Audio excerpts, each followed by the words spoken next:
Assalamualaikum warahmatullahi wabarakatuh. Selamat datang kembali di channel Hikmah Misteri. Dan tentunya masih bersama saya Mas Nara. Apa kabar kalian semua? Semoga selalu baik-baik saja, sehat badannya, dilimpahkan rezekinya, dan dihindarkan dari segala berbahaya. Amin. Di kesempatan kali ini saya akan menceritakan sebuah cerita drama rumah tangga dengan judul Fitnah Tetangga. Cerita ini ditulis oleh R. Nurlela. Bagi kalian yang ingin membacanya secara langsung bisa klik link di kolom deskripsi yang sudah Mas Nara sediakan. Oke, seperti biasa sebelum ke ceritanya, bagi kalian yang belum subscribe channel ini silahkan bisa subscribe dulu dan aktifkan lonceng notifikasinya agar kalian tidak ketinggalan cerita dari channel Hikmah Misteri yang akan selalu meributkan hati kalian. Dan jangan lupa juga untuk share and like. Oke, terima kasih. And so, wait a minute.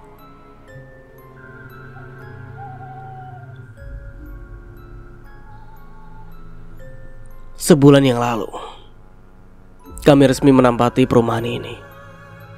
Tidak butuh banyak waktu untuk adaptasi, karena tetangga sekitar sangat baik, termasuk tetangga satu blokku, Mbak Hani. Aku langsung dimasukkan grup chat ibu-ibu komplek, agar memudahkan informasi seputar lingkungan kami. Satu persatu nomor aku simpan di kontak, tapi yang selalu muncul di story hanya status Mbak Hani. Apapun dia posting, kegiatan sehari-hari, jalan-jalan, dagangan, bahkan video dari aplikasi fenomenal tak pernah absen nangkring di storynya. Belakangan dia menambahkan diriku sebagai teman di akun medsos. Tanpa berpikir panjang langsung ku tekan konfirmasi. Siapa sangka kemudian hari akan menjadi petaka. Setiap hari Mbak Hani membuat status tentang program hamil. Maklum pengantin baru. Mungkin dia sangat mendambakan hadirnya buah hati. Sama sepertiku yang 6 tahun pernikahan belum juga diberi kepercayaan.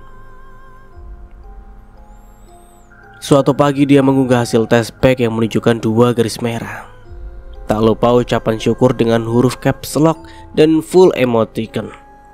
Melihat berita itu, entah kenapa aku ikut senang. Bergegas aku ke pasar membeli buah-buahan dan cemilan lalu berkunjung ke rumahnya yang hanya berjarak 200 meter.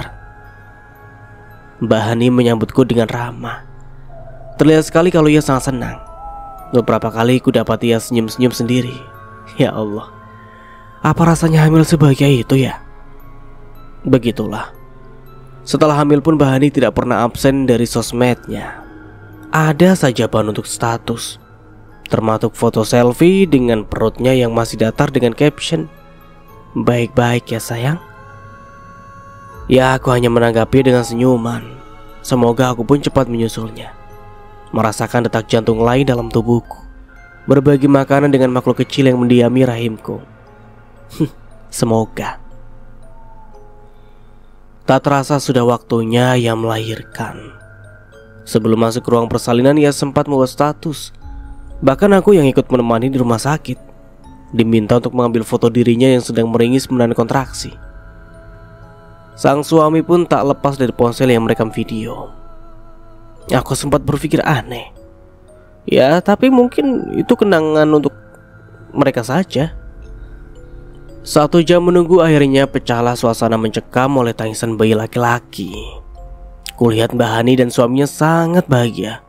Aku pun menitikkan air mata sambil memeluk suamiku yang entah ekspresinya tak bisa kutebak. Ya harusnya sih ikut senang dan berharap ia pun merasakan hal yang sama seperti mereka. Dalam hati aku bergumam, kapan aku merasakan bahagia itu ya Allah? Esok harinya mereka diperbolehkan pulang. Banyak ibu-ibu yang datang menjenguk dengan segudang pujian. Bayinya lucu, putih, menggemaskan. Memang terlihat berbeda dengan kulit orang tuanya yang cenderung sawo matang, khas orang Jawa. Namanya kulit bayi baru lahir, mungkin memang seperti itu, pikirku saat ibu-ibu lain sibuk bergosip. Ya, benar. Sungguh miris. Baru beberapa langkah dari rumah si empunya, sudah menguar saja kuncingan yang semakin banyak, bumbu semakin gurih. Bumbunya ya mereka yang tekun dan aktif mengaduk setiap isi pembicaraan. Padahal baru beberapa menit yang lalu Kalimat manis dan penuh pujian mereka ucapkan. Memang benar, dalamnya samudera bisa diukur, tapi hati manusia, siapa yang tahu? Beberapa hari kemudian, atas izin Mbah Hani, aku jadi sering berkunjung untuk membantu mengurus bayinya. Dengan senang hati aku melakukan itu. Semoga menjadi pancingan agar aku juga segera hamil. Biasanya mitos orang tua dulu seperti itu.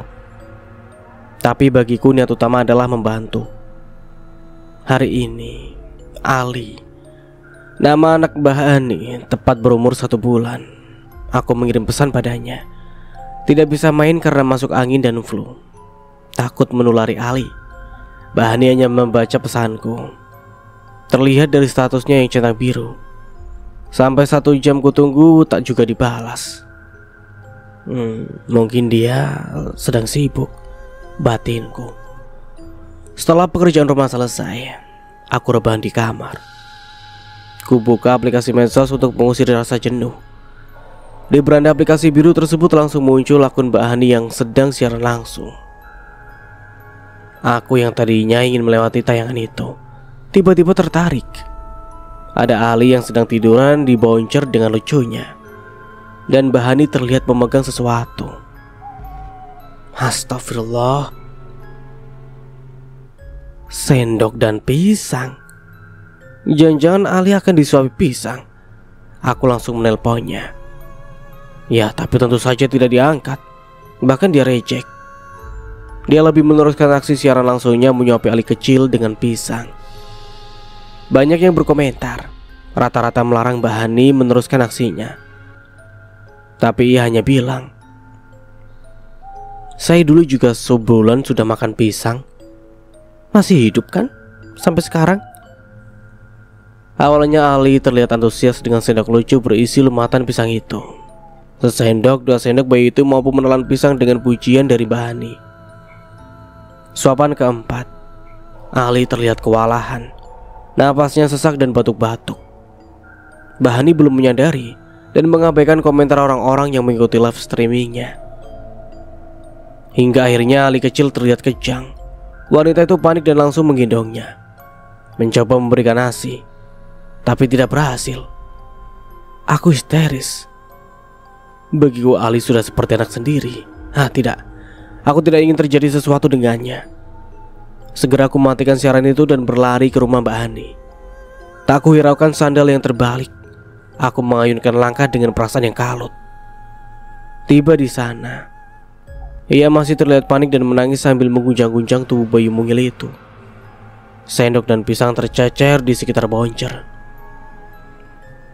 Mbak, ayo ke rumah sakit, teriakku menerobos masuk gerbang sampai lupa mengucap salam.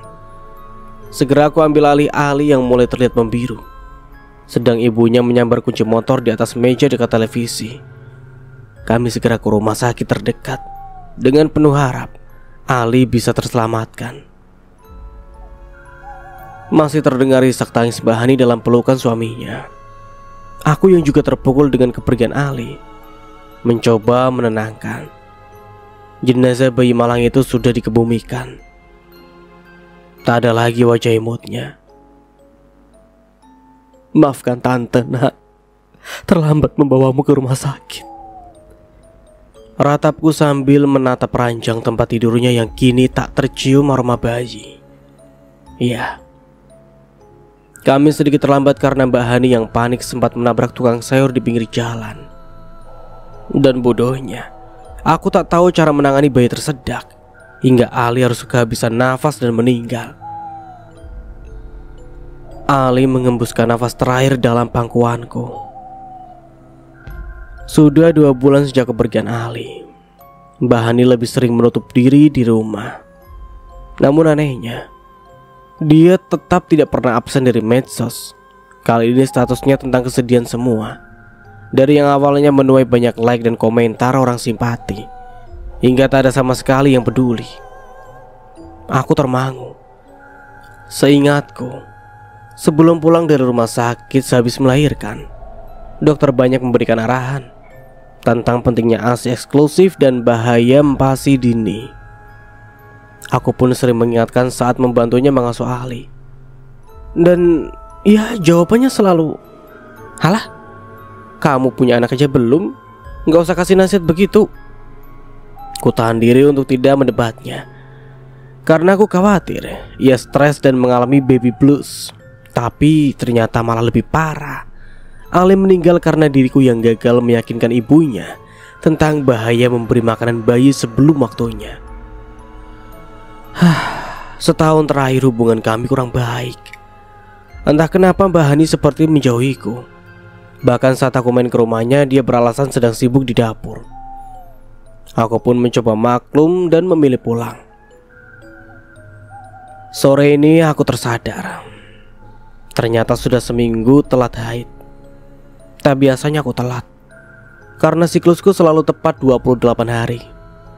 Perutku sejak kemarin kram, payudara pun terasa nyeri. Dengan perasaan penuh harap aku menyampaikan hal ini ke suami. "Yang benar mah, ayo coba periksa ke bidan," sambutnya dengan semangat. Berboncengan motor kami menuju tempat bidan praktik. Kebetulan melewati rumah Mbak Hani. Saat itu suaminya sedang menyiram tanaman. "Mas Haji mau kemana nih?" tanyanya dengan ramah. "Mau ke bidan mas, istri saya katanya telat haid," jawab suamiku sambil melirik spion. Aku mencolek pinggangnya. "Alhamdulillah, semoga positif ya mbak." Suami Mbak Hani tersenyum ke arahku. Aku mengangguk dan menyuruh suamiku segera pergi, karena kulihat Mbak Hani mengintip dengan pandangan aneh dari jendela. Bidan muda itu tersenyum kepada kami dan mulai menanyakan tentang siklus haid dan hari terakhir aku haid. Setelah melalui serangkaian pemeriksaan termasuk tes urin menggunakan tes pack, aku dinyatakan positif hamil. Raut kebahagiaan tak bisa kami sembunyikan. Bahkan sepanjang jalan pulang suamiku melirik spion sambil tersenyum sumringah. Kucubit pinggangnya karena aku menjadi salah tingkah. Ya persis seperti saat pertama kali ku terima lamarannya.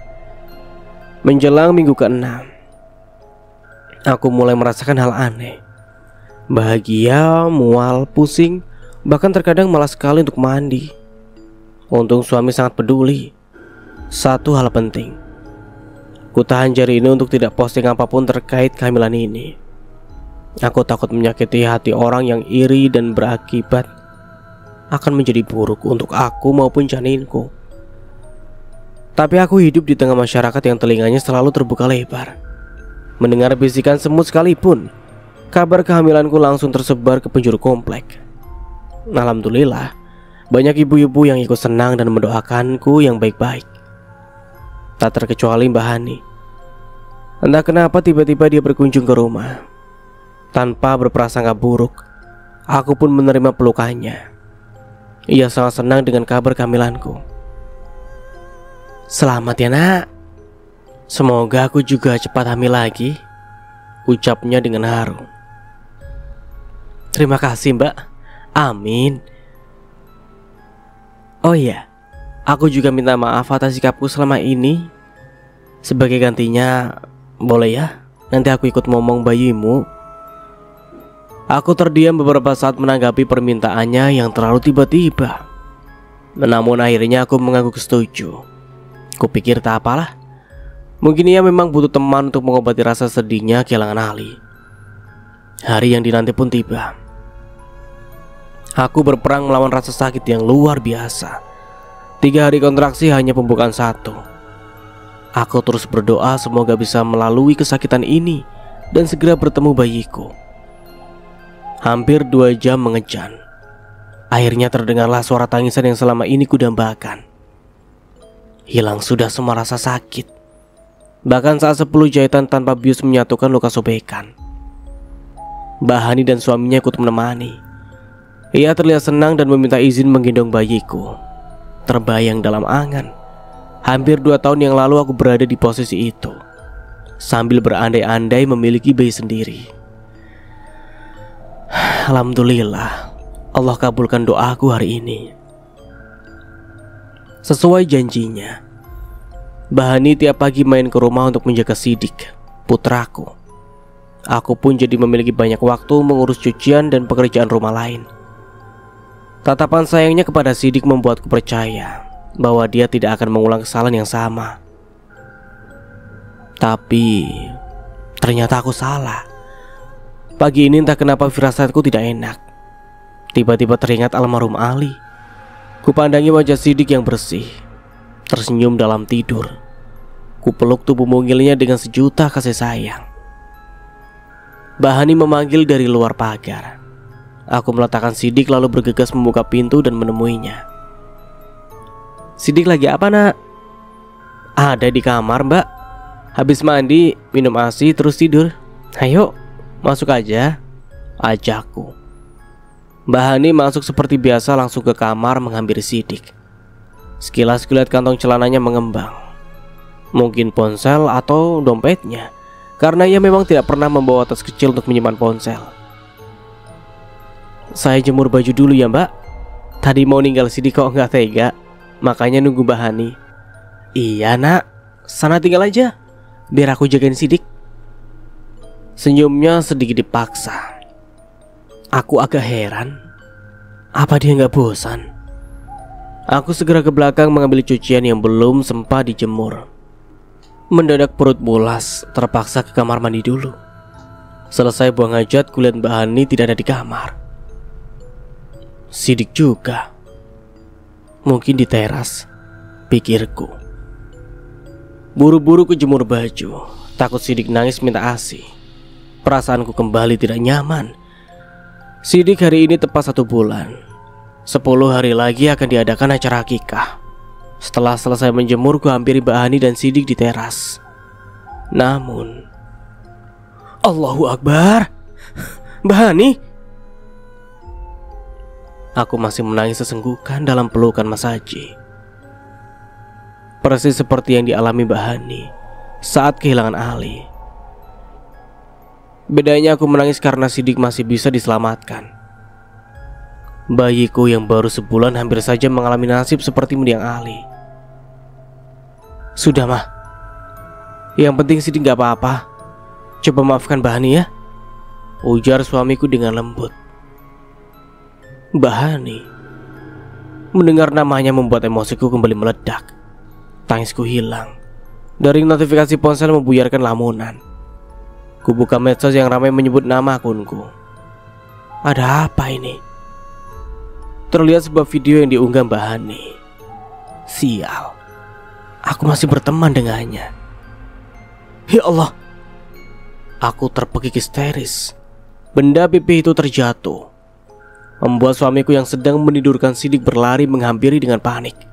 "Ada apa, Mah?" Aku hanya mampu menunjuk layar yang sedang memutar sebuah video amatir. Selanjutnya suami yang bertindak, melihat rekaman apa yang telah diunggah Mbak Hani. Terlihat jelas aku yang panik dan menangis melihat Sidik sesak napas. Aku menelungkupkan, mengusap dan menepuk-nepuk punggungnya. Segumpal pisang berhasil keluar dari mulut mungil itu. Tangisnya seketika menggema. Untunglah aku sempat membaca cara mengatasi bayi yang tersedak setelah kejadian lalu. Namun caption yang dia buat sungguh membuatku hilang kendali. "Ibu bodoh, anak baru sebulan dikasih makan pisang, padahal dulu sok menasihatiku. Sekarang malah dia sendiri begitu." Ya Allah, Mbak Hani, salah apa aku padamu? Sejak kejadian itu, ku dengar Mbak Hani dibawa pulang kampung oleh suaminya. Aku memang tidak ingin menambah masalah dengan melaporkannya ke polisi. Toh putraku juga masih selamat. Dan mungkin ini cara Tuhan menegurku, agar lebih berhati-hati dalam menjaga titipannya. Setiap hari ada saja ibu-ibu yang mampir, sekedar menengok Sidik atau menawarkan bantuan. Tapi aku tahu, mereka hanya ingin menggosip. Siapa lagi kalau bukan Mbak Hani bahan utamanya. Aku ingin mengelak tapi tidak enak. Mereka cukup baik pada keluarga aku. Bahkan baju-baju dan perlengkapan bayi Sidik kebanyakan dari mereka.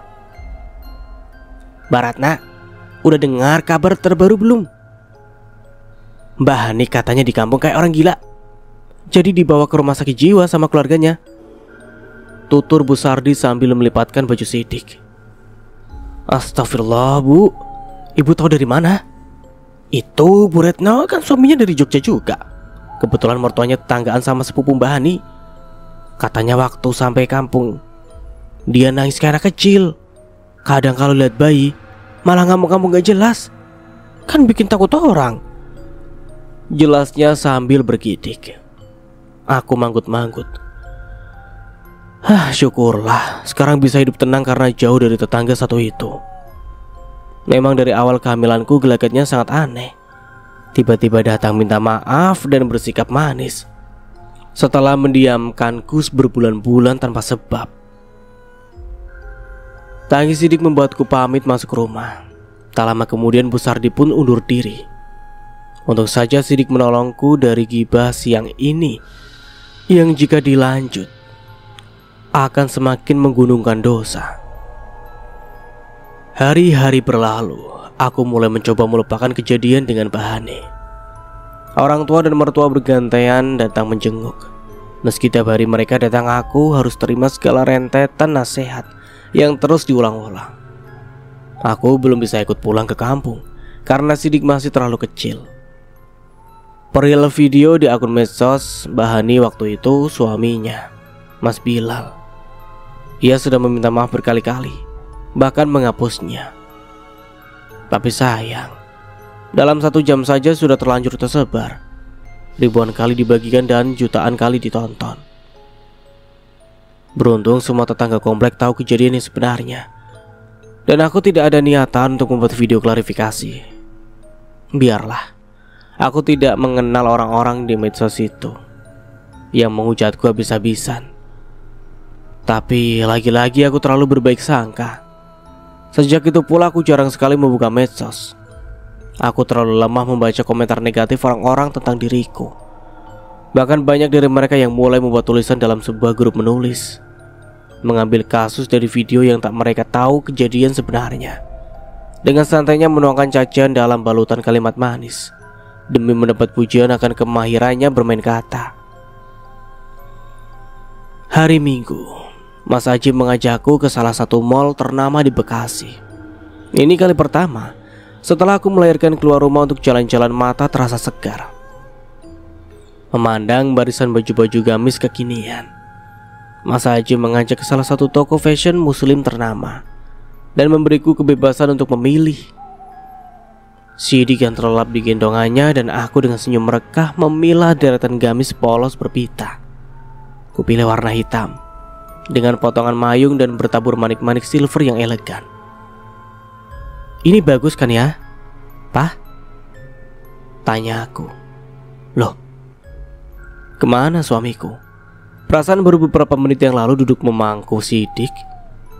Setelah celingak-celinguk di antar deretan hijab, kulihat dia sedang di pojokan. Sepertinya tengah menelpon seseorang, namun gak diangkat. Ada raut kesal di wajahnya. Pak? Mah, sudah dapat. Nih, kartunya buat bayar. Ia menyodorkan kartu ATM warna hitam. Nelpon siapa, Pak? Kok pakai ke pojokan segala? Aku cari-cari loh. Cercaku penasaran. Ini teman mah, susah banget dihubungi. Hari ini dia janji mau bayar utang. Tadi di sana rame, makanya kesini nyari yang sepi. Jawabnya sambil menepuk-nepuk punggung Sidik yang menggeliat. Oh, ya sudah sini, Sidik biar aku yang gendong.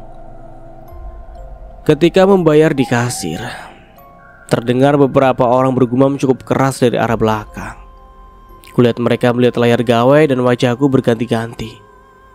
Ya ampun, beneran mirip banget. Jangan-jangan itu orangnya.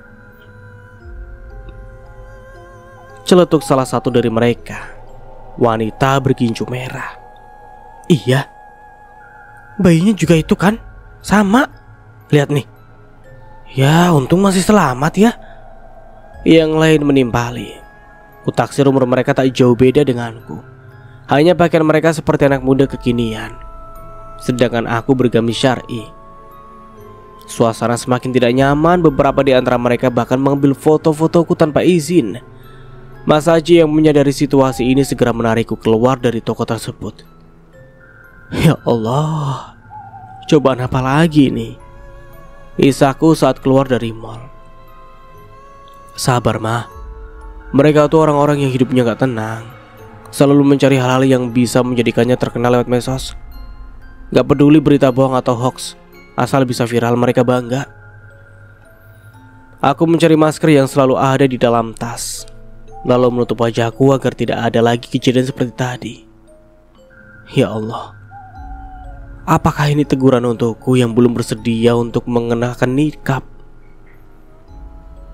Kita makan dulu yuk, ajak Mas Haji. Aku mengangguk. Meski telah kehilangan selera makan sejak bertemu orang-orang tadi. Kami memilih restoran cepat saji tak jauh dari mall. Mas Haji mencarikan tempat duduk di sudut sambil mengawasi suasana restoran. Ia sepertinya tak ingin kejadian tak mengenakan menimpaku lagi. Mau makan apa mah? Aku melihat menu yang terpampang di meja dan dinding atas dekat kasir. Semua menu andalan yang kurasa banyak juga dijumpai di tempat lain. Akhirnya aku memilih menu salad dan segelas jus jambu. Selesai makan, aku langsung mengajak Mas Haji untuk pulang. Tiba di rumah, Mas Haji meminta izin menemui temannya yang tadi tidak bisa dihubungi. Aku memperingatkan untuk hati-hati dan jangan pulang larut malam. Aku khawatir mengingat berita akhir-akhir ini tentang kejahatan manusia yang melampaui batas. Sepeninggal Mas Haji, aku melepas lelah di samping Sidik. Gawai yang tersimpan di dalam tasku keluarkan. Banyak pesan yang masuk bertumpuk. Salah satunya dari Mas Bilal, suami Mbak Hani. Assalamualaikum Mbak, apa kabar? Tanyanya. Waalaikumsalam. Alhamdulillah baik, jawabku dengan singkat, tanpa niat menanyakan balik keluarganya. Begini Mbak, ada yang mau saya bicarakan. Tapi sebelumnya, apa Mas Haji ada? Pesanku langsung dibalas. Sepertinya memang ada hal penting. Gak ada Mas, suamiku sedang pergi ke rumah temannya. Beberapa menit hanya tulisan mengetik. Aku menutup aplikasi pesan dan meletakkan HP di atas nakas. Beranjak ke dapur untuk menyiapkan segelas air putih sekaligus memeriksa pintu ke belakang. Aku kembali merebahkan diri tanpa mengganti baju terlebih dahulu. Entahlah, badannya terasa sakit semua. Mungkin karena sudah lama tidak berjalan kaki atau efek haidku di hari ketiga. Tring, ponselku kembali berdering. Kulirik pop up yang muncul dari Mas Bilal lagi. Sebenarnya Ali bukan anak saya, Mbak. Saya ini mandul. Aku terperanjat. Mandul. Lalu Ali, ya Allah, apa benar begitu? Tapi kenapa Mas Bilal menceritakan hal sepenting ini? Apa hubungannya denganku? Kepalaku berdenyut. Aku berusaha meredam pikiran liar yang menyebabkan prasangka buruk. Tidak mungkin ada hubungannya denganku. Mereka hanya tetangga yang baru ku kenal dan kebetulan aku sempat mengasuh Ali. Sidik menggeliat dan menangis. Ku coba memberi ASI tapi ia menolak. Ku ambil gendongan lalu mengayunnya dengan lembut. Ia tersenyum dalam tidur, seolah menghiburku dan berkata, "Ini bukan apa-apa." Aku sengaja tidak membalas pesan Mas Bilal. Berbagai pertanyaan menggelayut, tetapi jariku menolak untuk mengetik dan mencari tahu. Cukup sudah aku terluka oleh ulah istrinya, Mbak Hani. Dia hanya tetangga yang kebetulan satu komplek denganku kan. Dan sejak awal kepindahanku ke sini dia cukup baik. Namun Mas Haji pernah sekali memperingatkan agar tidak terlalu dekat dengan keluarganya. Bahkan saat aku meminta izin main ke rumahnya setelah kelahiran Ali, ia seperti kurang setuju. Apa Mas Haji sudah punya firasat tentang Mbak Hani? Sidik merengek kehausan. Kumatikan ponsel agar tidak mengganggu lalu segera menyusuinya hingga ikut terlelap. Dalam mimpi aku bertemu Ali. Bayi berkulit putih itu tersenyum, membuat garis sipit pada mata, mengingatkanku pada seseorang. Hidungnya kecil, lancip, berbeda dengan Mbak Hani yang putihnya hanya sebatas wajah. Hidung lebar, mata bundar. Sedang Mas Bilal pun berkulit hitam manis, dengan janggut tipis dan rambut keriting halus. Aku terbangun karena Sidik masih menyusu dan tak sengaja menggigit. Kulirik jam kecil di nakas sudah pukul 22.15. Mas Haji belum pulang. Rasa kantuk kembali menyerang, namun segera teralihkan oleh ketukan pintu depan. Assalamualaikum, Ma. Segera aku beringsut membuka pintu untuk Mas Haji. Tidak terdengar suara motor atau aku yang mengantuk, hingga deru mesinnya tidak tertangkap telinga. Waalaikumsalam. Loh, motornya mana, Pak? Tanya aku celingak-celinguk mencari motor Matic putih yang tadi dipakainya. Mogok tadi, mah. Papa titipin ke bengkel depan. Besok pagi aja lah ngambilnya, sekalian berangkat kerja.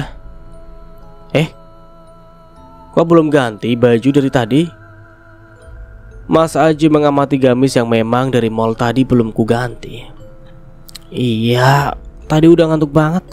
Ketiduran deh sambil ngelonin Sidik, jawabku sambil melepaskan kemejanya yang bau kecut karena seharian dipakai. Belum mandi dong. Mandi bareng yuk. Tangannya menarikku ke kamar mandi. Enggak ah, dingin nanti rematik. Udah, Papa juga gak usah mandi, besok pagi aja. Cuci muka, wudhu terus tidur. Aku pun mendahului masuk kamar untuk berganti baju. Pagi ini aku mengajak jalan-jalan Sidik sekalian belanja. Tukang sayur langganan sudah mangkal, namun baru ada Bu Sardi yang sedang memilah ikan laut. Assalamualaikum, sapaku. Waalaikumsalam, Mbak. Sidik ikut nih. Tumben, balas Bu Sardi sambil berniat mencoel pipi Sidik yang gempil, tapi urung karena sadar tangannya bau amis. Ya syukurlah. Iya Bu, papanya sudah berangkat, jawabku yang langsung mengambil beberapa ikat bayam dan jagung, sayur khas ibu menyusui agar ASI melimpah. Oh iya Mbak, Mas Bilal sudah balik kampung loh, bisik Bu Sardi. Tukang sayur memang biasa mangkal di seberang rumah Mbak Hani. Mungkin Bu Sardi takut terdengar si empunya marah. Dek, Mas Bilal. Refleks aku menatap rumah itu. Memang terasnya terlihat bersih, dan beberapa hari sebelumnya setelah ditinggal pulang kampung, beberapa tanaman pun nampak basah, seperti baru disiram. Aku teringat lagi pesannya semalam tentang Ali. Tadi saya sempat ketemu dan tanya kabar Mbak Ani. Katanya sudah keluar dari rumah sakit jiwa. Menurut dokter dia nggak gila, hanya depresi ringan karena kehilangan Ali dulu. Dan sekarang sudah balik ke rumah orang tuanya sambil terapi seminggu sekali. Jelas Bu Sardi tanpa menunggu aku bertanya. Oh syukurlah kalau dia baik-baik saja, jawabku singkat. Mas Bilal, kenapa dia segampang itu menceritakan kondisi istrinya? Atau mungkin terpaksa? Karena Bu Sardi sudah mengetahui perihal Mbak Hani yang sempat dibawa ke RSJ. Setelah membayar beberapa belanjaan, aku pamit pulang. Beberapa ibu-ibu lain mulai berdatangan. Aku memilih menghindar, karena bisa dipastikan kedatangan Mas Bilal akan menciptakan bahan obrolan baru, gibah terhangat. Ketika aku membuka pintu pagar, suara klakson mengagetkanku. Baru sadar ternyata sepanjang jalan aku melamun. Assalamualaikum, Mbak Ratna. Sapa seseorang di atas motor. Suaranya yang ringan sangat kuhafal. Mas Bilal. Waalaikumsalam. Habis beli sarapan Mas? Tanyaku melihat bungkusan nasi uduk di setang sepeda motornya. Iya nih. Mas Bilal terlihat ingin menyampaikan sesuatu tapi ragu. Mata hitam itu tidak bisa menyembunyikan rasa bersalahnya. Kenapa Mas? Kalau soal Mbak Hani saya sudah maafkan kok. Ujarku memecah rasa canggung. Sidik menggeliat kepanasan, aku buru-buru meminta maaf dan masuk rumah. Setelah menaruh belanjaan dan mencuci tangan, ponselku bergetar. Ada pesan masuk dari Mas Bilal. "Maaf Mbak, ini bukan soal Hani, tapi Mas Aji." Mendadak jantungku bertalu-talu. Kenapa dengan Mas Aji? Sebulan setelah pernikahan aku mengalami kecelakaan sepulang kerja. Cukup parah hingga harus dirawat sebulan di rumah sakit swasta. Perutku yang terhantam stang sepeda motor cedera, mengantarkan berita duka. Dokter menyatakan kesuburan rahimku terganggu dan kemungkinan akan sulit, bahkan tidak bisa mendapatkan momongan. Hati mana yang tak hancur mengingat harapan setiap pernikahan salah satunya adalah mempunyai anak, termasuk Mas Haji yang tidak ingin menundanya. Tapi ia berusaha menerima kondisiku, menguatkan dan dengan sangat sabar mengantarku terapi. Sejak itu aku pun berhenti bekerja. 6 tahun lamanya kami menunggu. Perubahan sikap orang tua Mas Haji membuatku semakin terpuruk, hingga akhirnya kami memutuskan mandiri, mengambil perumahan di daerah Bekasi dan bertemu Mbak Hani. Mungkin lewat dialah aku bisa memiliki Sidik. Rasa sayangku terhadap Ali membuat Allah menjawab doa-doaku. Aku hamil setelah kehadirannya yang begitu singkat. Mas Haji sosok laki-laki penyayang dan penyabar, tidak mungkin melakukan sesuatu di luar nalar. Dulu dia cukup tegar dengan kondisiku yang sulit hamil. Bahkan sejak adanya Sidik, perhatiannya padaku semakin bertambah. Aku tidak percaya jika dia ayahnya Ali. Tidak. Ku hapus cepat pesan dari Mas Bilal. Jariku berlomba dengan air mata yang menganak sungai. Ada denyut kesakitan dalam hati, melebihi vonis dokter tentang kandunganku beberapa tahun lalu. Tidak, bagaimanapun Mbak Hani bukan siapa-siapa. Kami baru mengenalnya saat pindah kemari. Jadi tidak mungkin kan secepat itu ia mengambil hati Mas Haji. Ya, kesalahanku terlalu menganggap semua orang itu baik, padahal banyak rahasia yang tidak ku ketahui. Akibat kebodohanku, membiarkan prasangka baik lebih mendominasi tanpa memedulikan logika. Aku lebih mengesampingkan hal itu. Jika ada yang mengatakan wanita lebih mengedepankan soal hati, itu benar. Dipikir bagaimanapun, Mas Haji tidak mungkin mengkhianatiku. Aku merasakan kasihnya yang begitu besar. Bahkan selama ini belum pernah aku dengar ia berkata kasar. Mas Haji memperlakukanku dengan istimewa, bahkan di hadapan ibunya yang selalu menuntut soal putra. Iya, ya Allah, Mas Haji. Suasana kafe yang tenang tak mampu mendamaikan degup jantungku. Sidik nampak pulas dengan gendongan. Napasnya begitu teratur, kadang bibirnya menyunggingkan senyum. Ya Allah, maafkan aku yang harus membawa bayi tak berdosa ini keluar rumah dengan alasan dusta. Maaf Mas Haji, tetapi aku ingin tahu yang sebenarnya. Beberapa jam yang lalu aku mengirim pesan singkat ke Mas Haji. "Pak, aku boleh ketemu teman-temanku di KVS nggak? Mereka ingin bertemu Sidik juga." 2 menit kemudian dia membalas, "Iya boleh, tapi hati-hati. Naik taksi online saja dan kabari papa kalau sudah sampai."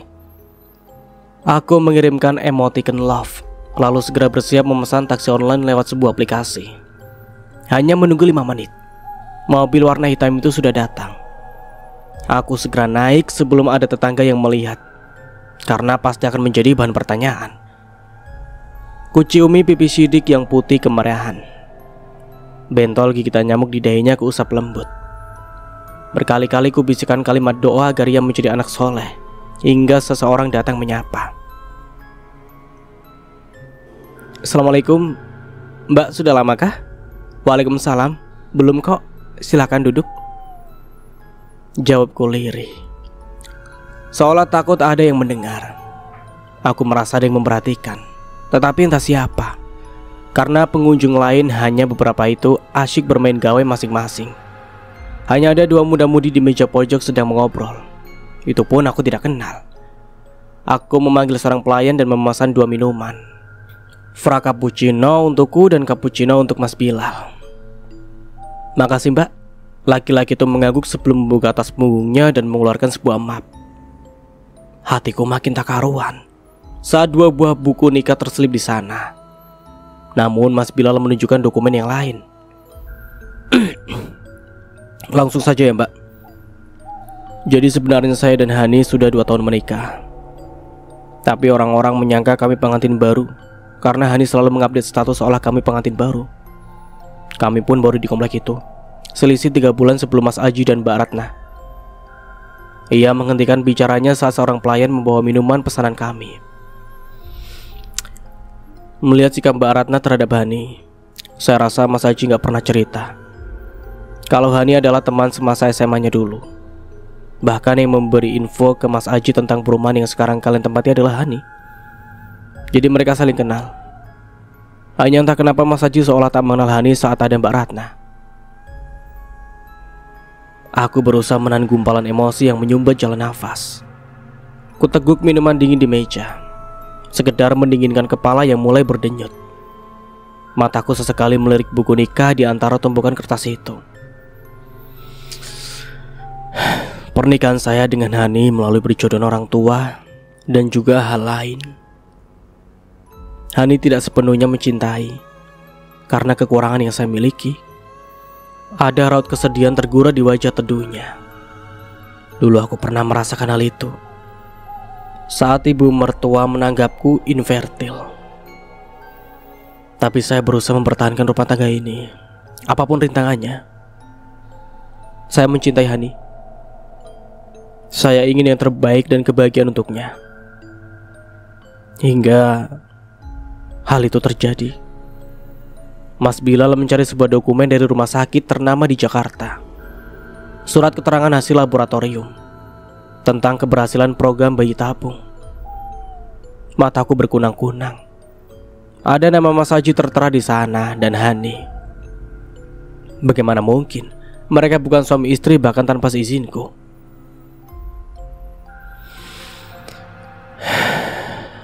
Hani mengutarakan ide gila yang membuat saya merasa sangat bersalah terhadap Mbak Ratna.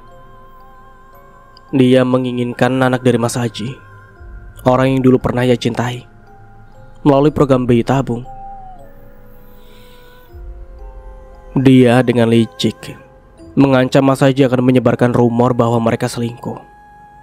Apalagi diperkuat bahwa mereka teman lama dan memiliki foto bersama. Akhirnya Mas Haji setuju dengan syarat jangan sampai Mbak Ratna tahu. Air mata tak lagi bisa kubendung, jatuh sedalam-dalamnya, menghujam hati yang remuk. Mas Bilal panik. Disodorkannya sekotak tisu lalu membereskan dokumen yang berserakan. Tapi bagaimana bisa? Mereka bukan pasangan suami istri. Atau jangan-jangan, ya, prosedur rumah sakit di Indonesia mengharuskan program itu hanya boleh dilakukan oleh pasangan suami istri. Jadi Hani membuat dokumen palsu, akta pernikahan palsu untuk memuluskan niatnya. Mas Bilal menunjukkan 2 buku nikah yang terlihat sangat asli.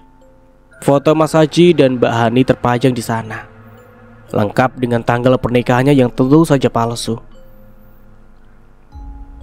Walau Mas Bilal meyakinkanku berkali-kali bahwa mereka tidak selingkuh, tidak sampai berhubungan terlarang, tapi tetap saja hatiku seperti kaca, sekali remuk, sulit diperbaiki. Meski tangan berdarah-darah demi menyatukannya kembali, tak akan utuh seperti semula. Apa salahku pada mereka? Jika Mbak Ratna marah, sayalah yang lebih pantas menerimanya.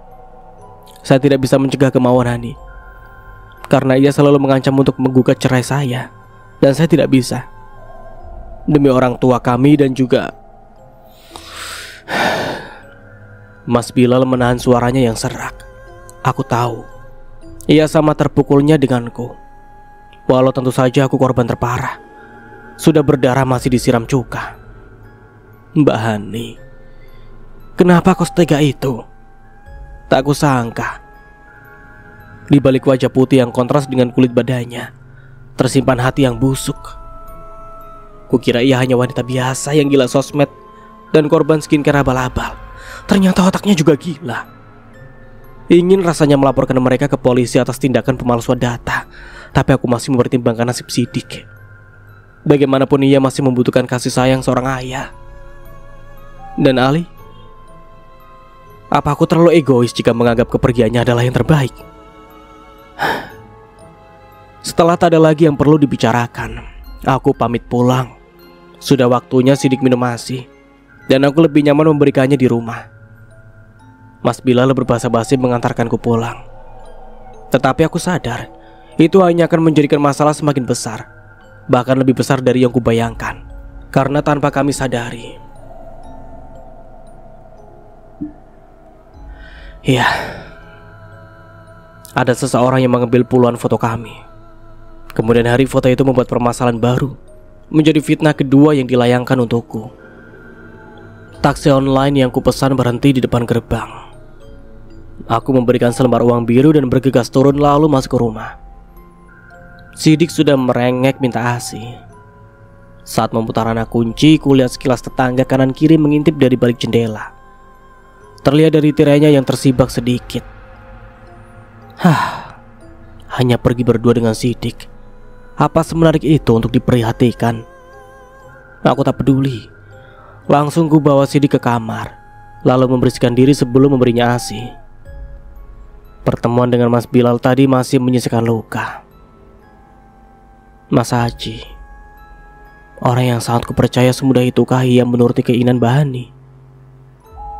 Siapa Mbak Hani di masa lalunya? Tring. Mas Haji mengirimkan pesan. Sudah pulang, Mah? Oh ya, Papa hari ini lembur, menggantikan teman yang gak masuk. Hati-hati di rumah ya.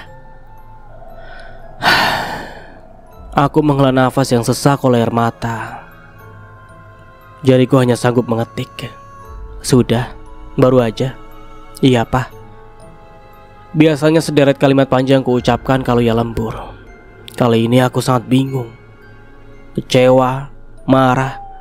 Banyak yang ingin kutanyakan saat ia pulang. Tapi mungkin lebih baik kutenangkan diri dulu. Mencoba pejamkan mata sambil memeluk putraku, meredam semua hal yang tadi ku dengar, mengungkapkan segala beban yang memporak-porandakan iman. Ya Allah, kuatkan aku. 1 jam terlelap, bangun oleh suara azan zuhur. Sidik sudah lebih dulu bangun rupanya. Ia asyik mengulum genggaman tangannya sambil sesekali mengoceh. Posisinya sudah tengkurap, untung masih di tengah kasur. Anak soleh, gak bangunin mama nih, cubitku dengan gemas. Ku telentangkan posisinya takut ia lelah karena memang baru bisa tengkurap, belum bisa berbalik. Mama sholat dulu ya nak. Bergegas ku ambil air wudhu lalu menunaikan kewajiban sholat zuhur. Untunglah Sidik jarang sekali rewel, hingga aku selalu bisa ibadah tepat waktu. Selesai sholat perutku sangat lapar. Aku baru ingat, sebagi tadi baru aku makan sepotong roti. Untuk seorang ibu menyusui porsi makanku memang tidak banyak, tapi kuusahakan selalu mengisi perut lebih sering demi kuantitas ASI. Baru sesuap nasi tertelan, dering ponsel terdengar bersaut-sautan. Sengaja ku biarkan, karena tak ingin selera makanku hilang jika memang kabar kurang baik lagi yang kuterima. Ya, benar saja. Sebuah foto screenshot dikirimkan oleh Mas Bilal. Terlihat sebuah akun memposting 2 buah foto dengan caption, "Ditinggal istirahat di kampung, pelakor mengintai." Disukai ratusan orang beserta komentar dan di-share ratusan kali. Ya Allah, Mbak Hani, bagaimana bisa? Sampai jam 12 malam Mas Haji belum pulang. Telepon tidak diangkat, pesan pun hanya dibaca. Aku mulai was-was. Apa ia sudah tahu yang kulakukan hari ini? Ku coba menghubungi lagi, ia membalas, "Papa belum selesai, Mama tidur dulu aja." Nadanya masih biasa saja. Mungkin hanya aku yang berlebihan. Lagi pula harusnya dia yang risau karena rahasianya baru saja terbongkar. Akhirnya aku putuskan untuk tidur setelah mengunci pintu depan. Mas Haji membawa kunci cadangan, jadi aku tak perlu bangun untuk membukakan pintu saat ia pulang. Paginya aku lihat Mas Haji sudah bangun terlebih dahulu. Suara peralatan dapur yang berdenting membuatku tanda tanya. Apa yang dilakukan suamiku sepagi ini? Bergegas kulipat selimut lalu ke belakang. Pak? Ia sedang menggoreng nasi. Bahkan teh manis 2 gelas sudah terhidang di meja makan. Aneh. Mah, sudah bangun? Mandi dulu Gi, terus sholat. Maaf tadi mau bangunin kok. Kayaknya mama capek banget. Jadi papa sholat duluan. Dengan santainya ia membolak-balikan nasi yang tercium harum tanpa mempedulikan aku yang terbengong. Beberapa saat aku pun tersadar, lalu buru-buru mengambil handuk dan mandi. Guyuran air dingin membuatku sejenak melupakan masalah kemarin yang nyaris meledakkan isi kepala. Mas Haji, ayah biologis Ali. Ya Allah. Buru-buru kuselesaikan mandiku dan mengambil wudhu. Kulihat Mas Haji sudah menunggu di meja makan. Ia masih menungguku tanpa menyentuh tehnya. Asap tipis di sepiring nasi goreng membuat perutku meronta-ronta. Kemarin aku makan kurang benar, dan hari ini aku sangat lapar. Kok cuma 1? Tanyaku heran. Kita makan sepiring berdua ya, kayak dulu saat awal-awal menikah. Sahut Mas Haji sambil tersenyum. Kuakui masakan Mas Haji tak kalah enak denganku, walau andalannya hanya nasi goreng atau sambal tempe. Tapi rasanya luar biasa. Aku bisa nambah berkali-kali kalau ia yang masak. Ada yang ingin aku bicarakan, gumamku sambil menyendok nasi dan secuil telur ceplok. Nanti aja ya, makan dulu, ujar Mas Haji sambil menyiapkan nasi gorengnya ke mulut. Tiba-tiba ia melepeh. Asin. Diminumnya seteguk teh manis. Enggak tuh, kataku sambil mendecak-decakkan lidah. Memang tidak asin. Wah, berarti papa dapat garam yang belum tercampur, ucapnya sambil merengut. Aku tertawa. Memang begitu. Aku sering membuat cilok diisi daging, dan ada beberapa yang kuisi dengan merica untuk mengecau Mas Haji. Namun malah aku yang kena. Mungkin ini yang disebut senjata makan tuan. Sesaat suasana tersebut sedikit mencairkan suasana. Sepiring nasi goreng sudah tandas. Teh manis tinggal gelasnya. Aku mengucap hamdalah berbarengan dengan Mas Haji. Bahkan saat mengambil piring dan gelas kosong untuk dicuci, kami pun hampir berebutan membuatku canggung. Sudah, biar papa saja. Mama berduduk sini. Katanya ada yang ingin dibicarakan kan? Tak lama ia kembali bersama stoples kue kacang sisa lebaran. Duh, itu kan sudah berjamur, tapi lupa terus tiap kali mau membuangnya. Pah, itu tenang mah, ini udah diganti isinya. Yang kemarin papa buang, soalnya udah bisa dipanen jamurnya. Aku tertegun. Kenapa Mas Hajiku ini pagi-pagi bikin orang linglung aja? Aku jadi bingung dari mana akan memulai pembicaraan ini. Nah, karena udah mandi, udah kenyang, mama bisa ngomong. Gak pakai emosi ya. Aku makin melongo. Jadi ini rencananya, membuatku kenyang biar tidak marah-marah, dan memang perutku dalam kondisi kenyang dan hangat. Mengekang emosi yang kemarin nyaris-nyaris membuncah.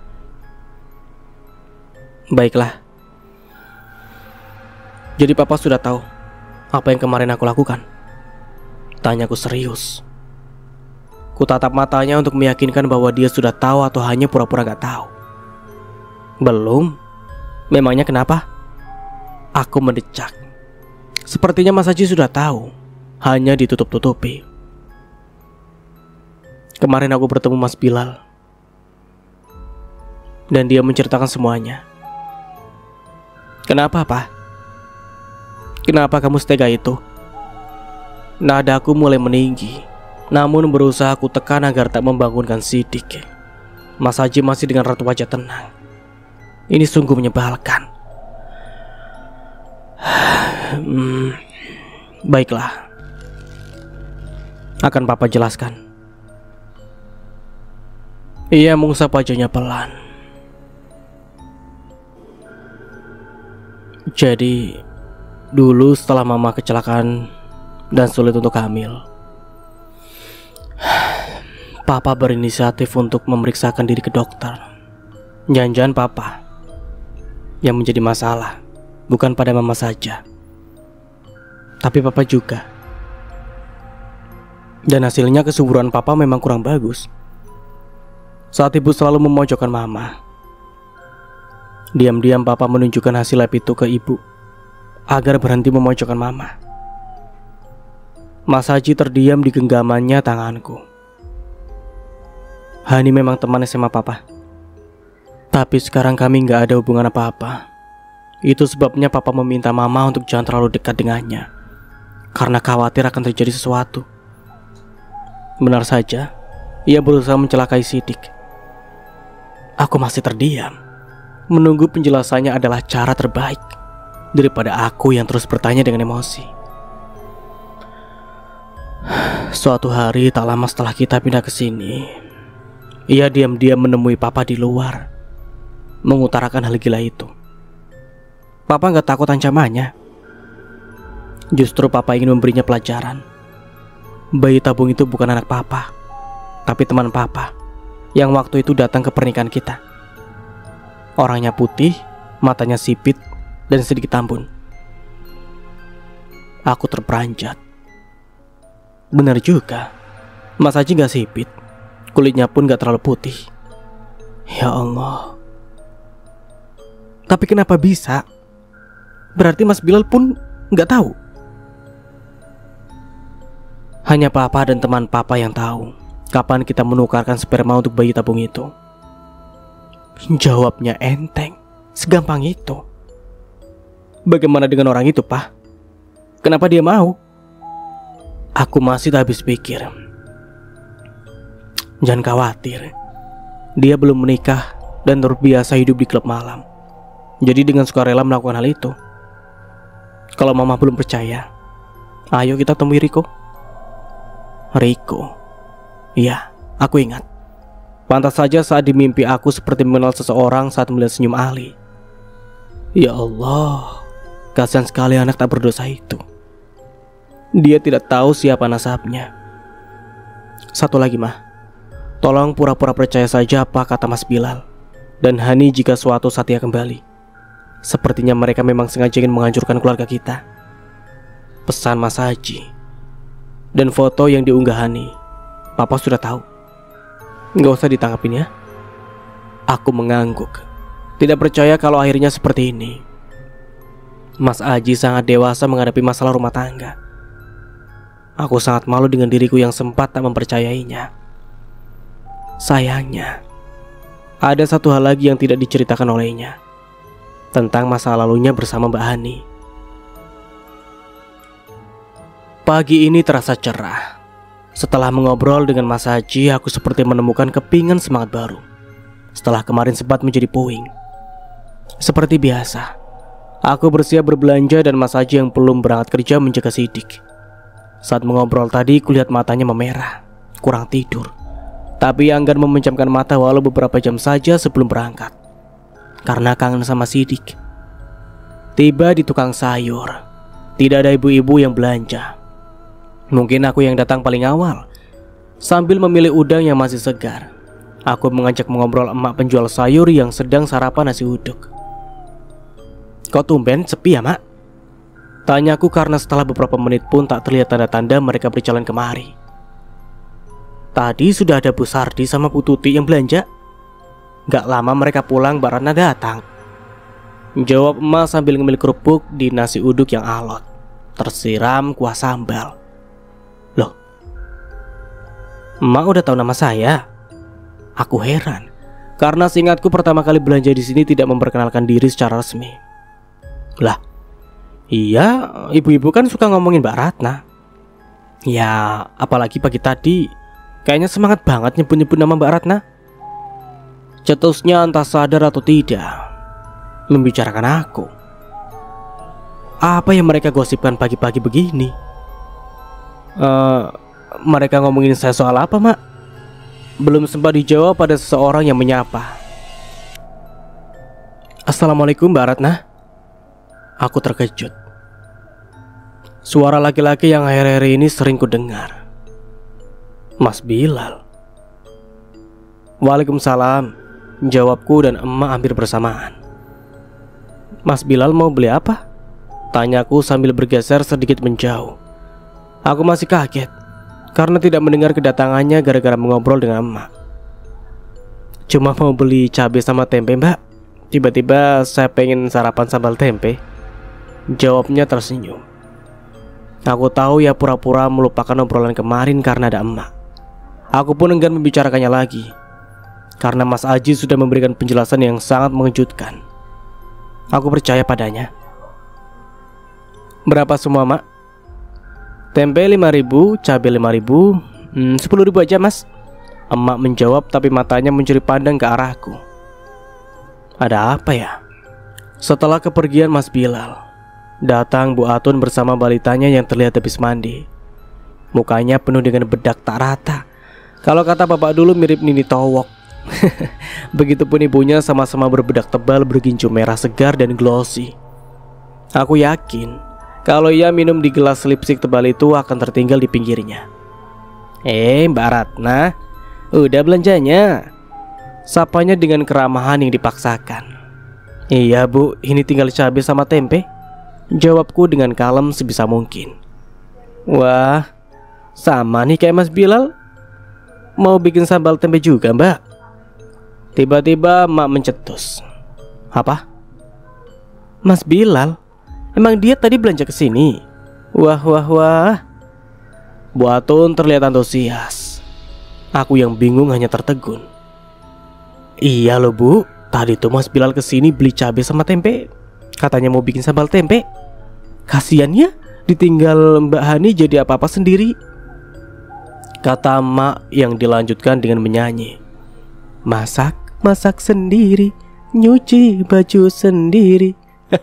Udah jangan lanjutin, nanti copyright. Oke lanjut. Bu Atun melebarkan matanya. Terlihat sekali bahwa ia tertarik dengan cerita Mas Bilal yang belanja. Mau bikin gosip apa dia? Mbak Ratna, emang gak kasihan sama Mas Bilal? Kan Mbak Hani dulunya teman Mas Haji.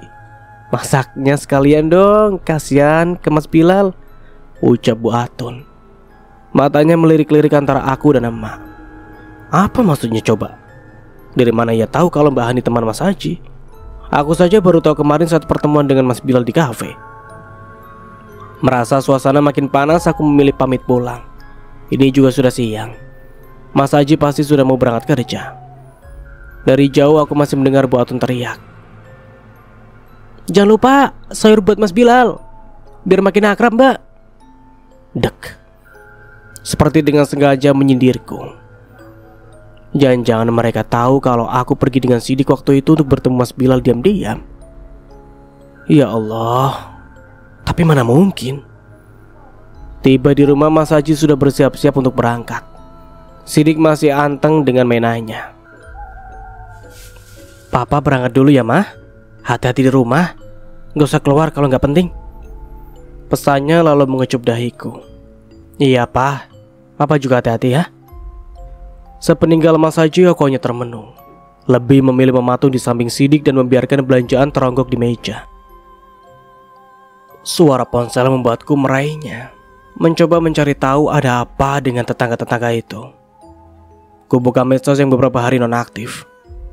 Ratusan pemberitahuan menyebut namaku dalam sebuah postingan. Fotoku dan Mas Bilal viral. Banyak sekali netizen yang membicarakan sedang Mbak Hani si pemosting hilang entah kemana setelah mengunggah foto itu. Akunnya memang memiliki banyak follower, jadi sangat mudah baginya untuk mencari perhatian publik. Dalam ribuan komentar itu kutemui fotoku yang lain saat sedang di mall bersama Mas Haji. Saya pernah lihat orangnya langsung, si pelakor waktu itu di mall. Gak tahu sama laki-laki, mungkin selingkuhannya yang lain. Wah iya, mirip. Memang itu ya orangnya? Halo, Mbak Hani Bani Sweety, benarkah itu orangnya? Kok bisa sih tetanggaan sama pelakor? Mending cepet balik deh daripada suamimu beneran direbut. Gak nyangka ya, gayanya berhijab, hatinya kayak bunga bangkai, busuk. Duh, yang sabar ya mbak. Emangnya mbaknya sakit apa toh? Cepat sembuh dan selamatkan suamimu. Semua komentar itu kubaca dengan hati bergetar. Semudah itu manusia menilai seseorang yang baru dikenalnya hanya karena caption orang gila. Miris sekali dunia ini. Begitu mudahnya terjerumus dalam dosa lewat jari yang tak bertanggung jawab. Mbak Hani, kurasa dia yang mengirim seseorang untuk mata-matai Mas Bilal. Walau jauh di kampung, ia masih saja membuat masalah. Seolah memang sudah lama ia menaruh dendam denganku. Dendam? Apa mungkin dia bukan hanya sekedar teman Mas Haji di masa lalu? Ketukan pintu di depan mengakhiri permainan medsosku. Sebelum menutupnya, kulihat banyak sekali permintaan pertemanan. Mungkin akunku sudah bocor ke mereka yang ingin lebih tahu tentang diriku. Biarlah, lagian aku tak mengenal mereka. Namun tetangga sekitar, jangan-jangan sikap Bu Atun tadi karena memang sudah tahu postingan Mbak Hani. Assalamualaikum Mbak. Waalaikumsalam. Mbak Ajeng, ada apa Mbak? Boleh saya masuk? Mbak Ajeng terlihat gugup, pandangannya ke rumah kanan kiri. Iya, mari masuk Mbak. Aku mempersilakannya untuk duduk di karpet. Rumahku belum memiliki sofa. Ada apa Mbak? Tumben main? Itu saya lihat di medsos Mbak Hani mengupload foto Mas Bilal dan Mbak Ratna. Apa benar? Ia berterus terang. Aku menghela nafas panjang. Iya Mbak, itu memang saya dan Mas Bilal. Tapi apa yang ia katakan gak benar? Mbak Ajeng terlihat ragu. Tangannya menimang-nimang benda pipi warna silver keluaran terbaru. Ia memang wanita karir yang belum mempunyai anak. Barang-barangnya selalu bermerek. Namun ia tetangga satu-satunya yang kurang suka bergosip. Tidak pernah kutemui di kerumunan ibu-ibu belanja sayur, maupun sore hari saat menunggu para suami pulang kerja. Mungkin karena kesibukannya bekerja kantoran. Syukurlah, saya khawatir dengan Mbak Ratna, karena wajah cantiknya terlihat ragu. Kenapa Mbak? Itu ibu-ibu sini banyak yang membicarakan Mbak. Apalagi Mbak Hani membuat grup baru tanpa Mbak Ratna. Ia mengirimkan foto-foto itu di grup dan meminta kita untuk menghindari Mbak Ratna. Astagfirullah. Aku terperanjat. Sebegitu percayakah mereka dengan Mbak Hani? Pantas saja Bu Atun tadi terlihat aneh. Tapi saya ingin memastikan kebenarannya. Saya gak mau memfitnah dan termakan. Ucap Mbak Ajeng hati-hati. Aku mengangguk. Beruntung sekali masih memiliki tetangga seperti Mbak Ajeng. Terima kasih Mbak. Andai mereka berpikiran sama seperti Mbak Ajeng. Mungkin karena mereka belum pernah terkena fitnahnya Mbak Hani seperti saya. Gumamnya lirih. Ada raut jengkel saat mengucap kata Mbak Hani. Hah? Mbak Ajeng pernah difitnah soal apa? Sebelum Mbak Ratna, saya pernah disindir sering pergi berdua dengan laki-laki lain. Padahal itu klien saya. Dan suami saya pun sudah tahu. Saya berusaha meluruskan sebelum ibu-ibu yang lain salah paham juga. Akhirnya dia minta maaf dan sekarang malah menjauhi saya. Aku mencoba mengingat status Mbak Hani waktu itu. Memang dia pernah menyindir seseorang, ternyata Mbak Ajeng korbannya. Ya sudah, karena saya sudah tahu langsung dari Mbak Ratna, saya pamit ya. Pokoknya Mbak harus kuat. Buktikan kalau Mbak nggak bersalah. Mbak Ajeng tersenyum lalu pulang setelah memberikan bingkisan kue kering. Katanya biskuit almond khusus ibu menyusui agar ASI melimpah. Alhamdulillah ya Allah. Setelah menutup pintu pagar, ku dengar suara sepeda motor yang tak asing. Mas Bilal memboncengkan seseorang. Mbak Hani. Kopi hitam kesukaan Mas Haji kehilangan aromanya. Hambar, seperti hatiku yang masih terpekur dengan goncangan baru. Kami duduk berjauhan berseberangan meja makan dengan kursi masing-masing mepet tembok. Aku yang menatanya saat ia pulang, mempersiapkan segala hal yang tidak diinginkan. Aku menjambak jenggot tipis itu, bahkan mencakar lengan kurusnya. Sama seperti waktu lalu saat ia membuatkan nasi goreng di pagi buta, agar aku kenyang dan susah meluapkan emosi. Kali ini aku sudah makan 5 kali, minum susu 2 gelas. Perutku sangat begah, tapi hatiku meradang. "Mah?" Mas Haji membuka suara. Tangannya hendak meraih kopi hitam di tengah meja, tapi urung karena tatapanku yang seperti singa kekenyangan. Tapi masih bernafsu ingin menerkam seekor rusa. "Mah, masih kekenyangan kan? Mau dengerin penjelasan papa dulu atau ngemil seblak? Di depan ada yang mangkal tuh," ucapnya tak lucu sama sekali. "Jelasin." Suaraku serak menahan kesal luar biasa. Kusadarkan ponsel dengan layar tak itu. Foto Mas Haji dan Mbak Hani terlihat di sana. Meski di foto itu wajah Mas Haji tampak marah, tetapi rekaman suara yang dikirimkan serta membuatku sesenggukan. Ternyata benar, video itu mereka. Sebejat itukah suamiku di masa lalu? Mas Haji menghela nafas berat. Wajahnya terukir sebuah penyesalan dan entah apa, Rona yang semula cerah berubah pucat. Apa ya takut rahasianya kali ini tidak bisa lagi ditutupi?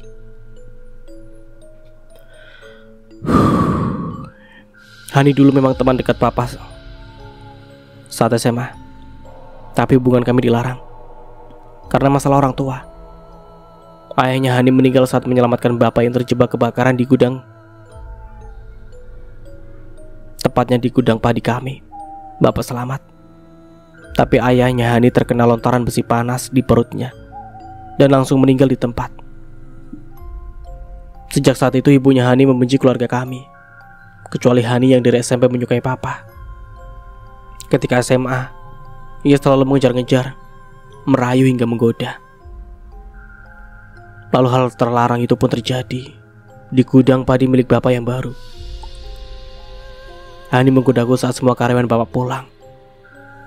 Aku menutup telinga, tidak ingin mendengar kelanjutan kisahnya. Kenapa? Kenapa harus Mas Haji? Kenapa aku tidak tahu dari dulu saat sebelum menikah? Mbak Hani, ia sengaja ingin menghancurkan rumah tanggaku dan mendekati Mas Haji lagi, dan membawa anaknya, anak mereka. Maaf, baru kali ini kulihat wajahnya yang penuh penyesalan. Iya, memang harus menyesal. Perbuatannya menanam benih di rahim gadis 16 tahun harus dipertanggungjawabkan. "Minum kopinya," perintahku. Mas Haji yang tertunduk terkejut.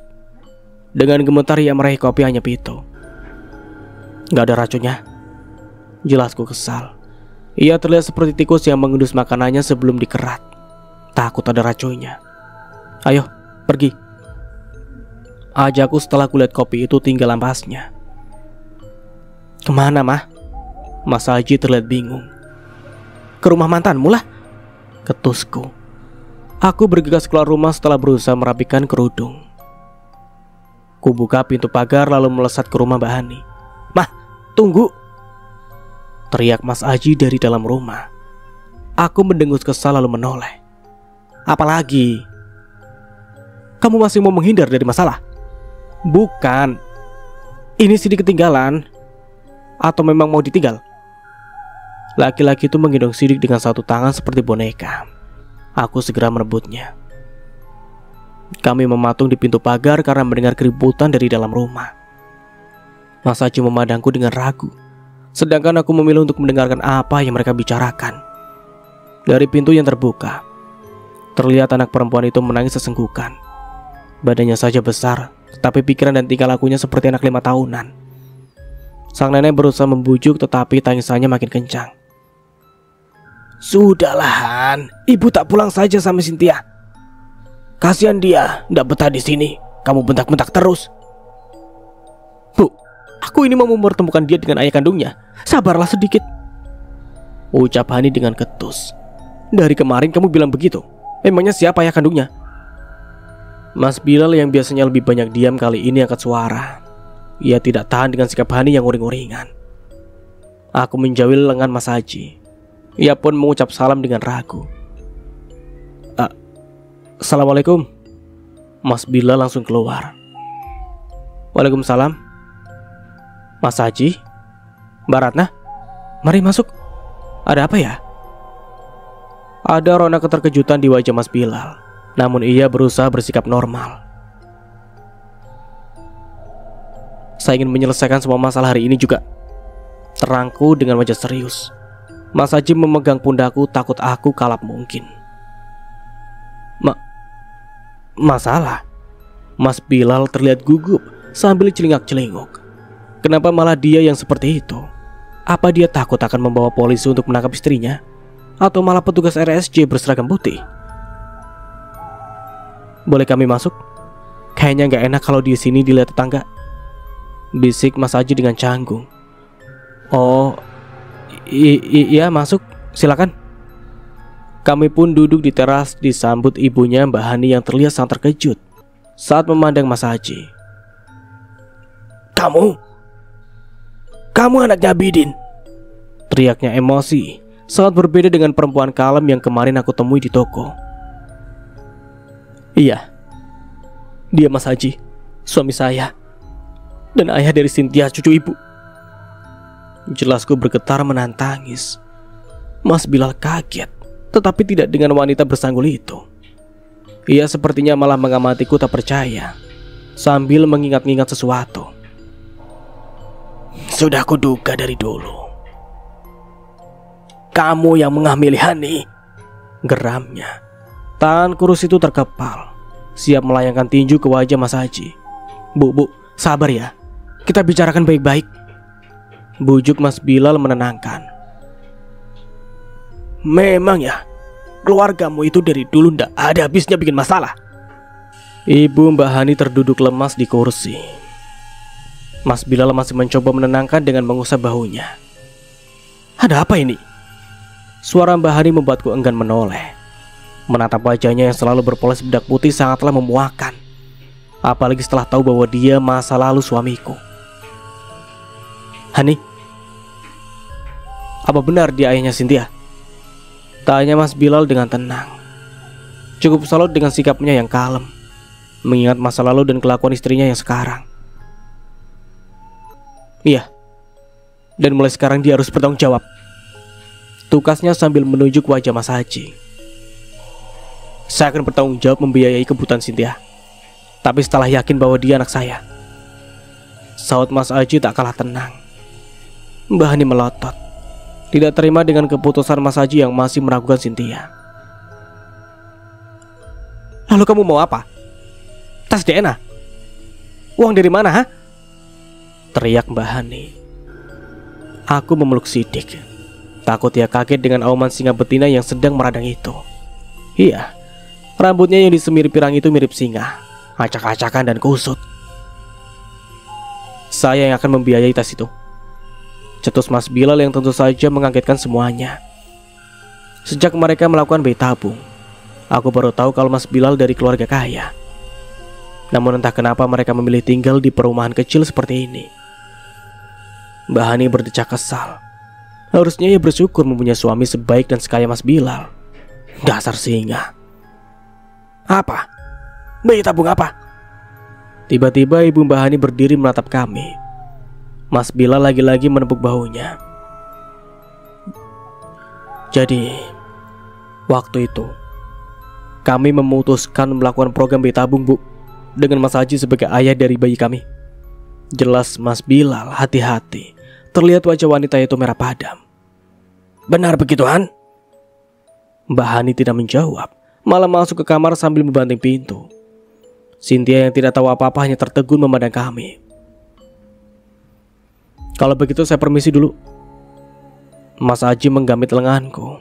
Mas Bilal mengantarkan kami hingga pagar. Kita lakukan tes DNA itu. Kalau Cynthia terbukti anak Mas Haji, maka bertanggung jawablah seperti yang Mas bilang. Kalau ternyata bukan, saya yang akan merawatnya, bisik Mas Bilal. Mas Haji mengangguk sebelum pergi. Aku sempat menoleh saat Mas Bilal menutup pintu pagar. Ia tersenyum prihatin. Kamu yakin Sinta bukan anakmu? Aku mencubit pinggangnya, berharap memang dia bukan anak Mas Haji. Entahlah, menurut Mama, mirip gak sama aku? Hidung sama bulu matanya mirip. Gumamku dengan ragu. Bulu mata. Mas Haji mengerutkan dahi. Lalu matanya lentik ya?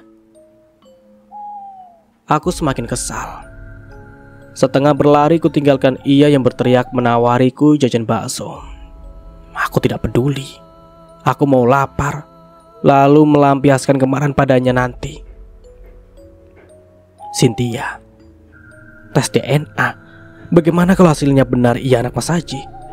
Lalu Mas Bilal, sebegitu cintanya ia dengan Mbak Hani, hingga rela melakukan apapun untuknya. Ya Allah. Dan sampai di sini dulu ceritanya. Nantikan kelanjutan ceritanya di part berikutnya. Dari saya mohon maaf bila ada salah kata atau dalam penyampaian cerita. Akhir kata, wassalamualaikum warahmatullahi wabarakatuh. Sampai jumpa di video berikutnya. Bye bye.